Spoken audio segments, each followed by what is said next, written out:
In our Lagos studio here, we have architect Akinola George, and in our Abuja studio, we have Malam Ali M. Ali, Guild of Editors and former Deputy Director, Media and Publicity of the APC Presidential Campaign Council. Now, Malam Ali, you've heard, what our expert in studio, our professional architect, is saying. I imagine that Wike can't just be speaking. Minister Wike, the Honorable Minister Wike, can't just be speaking, as it were, just anyhow he likes. Because we've learned, we've just heard now that there's so many different aspects to following the master plan. And for some reason, the right thing was not done all that time ago. How easy do you think it is going to be now that people are there? Points have been, one of the points that you would have heard the architect make, I'm sure, is that if, for instance, the maximum height you can have in an Abuja location site is, 12 floors, and then there's one there that is 14 or 15 floors, for whatever reason. Why people do that kind of a thing, whether they didn't know, whether they did know, but they thought they were big enough to be able to pull it off. When we have those kind of things, and the building is already standing, it looks like there's going to be much anguish if Wike goes ahead and does what he did say. He's going to, apply the law and return Abuja to the way it should be. What's the way out of this? Because as we speak, I'm not too sure, but work has actually started. We have begun to see some pictures. Work has actually started. So Wike is in a situation of damned if he does, damned if he doesn't. Well, let me just state right away upfront that Wike has the reputation and he has the disposition to walk his talk of pulling down any structure illegally erected.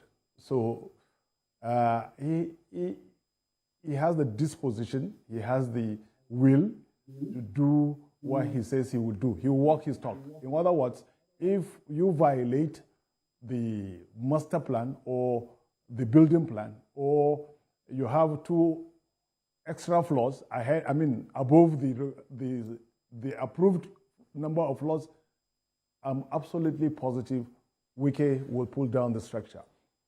Having said that, I think Wike, in a way, also being a politician, he may end up finding himself in a catch-22 situation.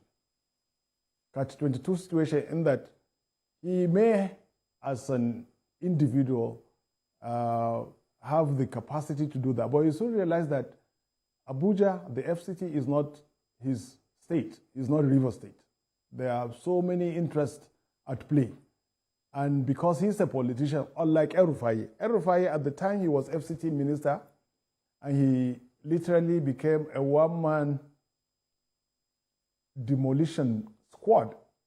He, first of all, unlike Wike,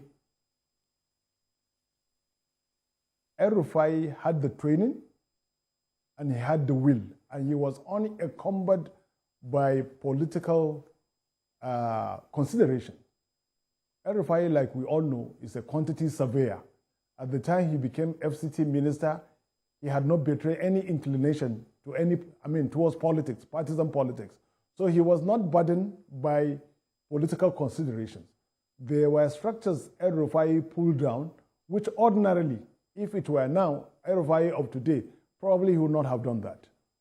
And Wike, unfortunately, or unfortunately for him, he'll be restrained by certain political considerations, being a politician, and still relatively young, who still nurses presidential ambition.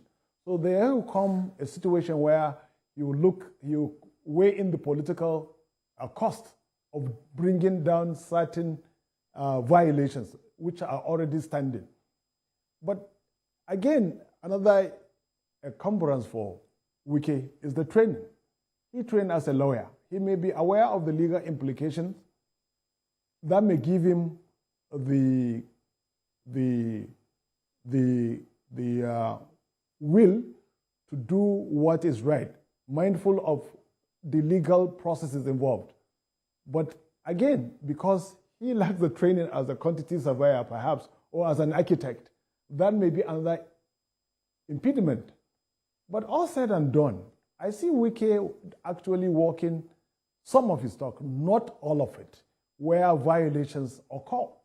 And yes, it's important to consider some of the important variables in building a federal capital, a modern federal capital.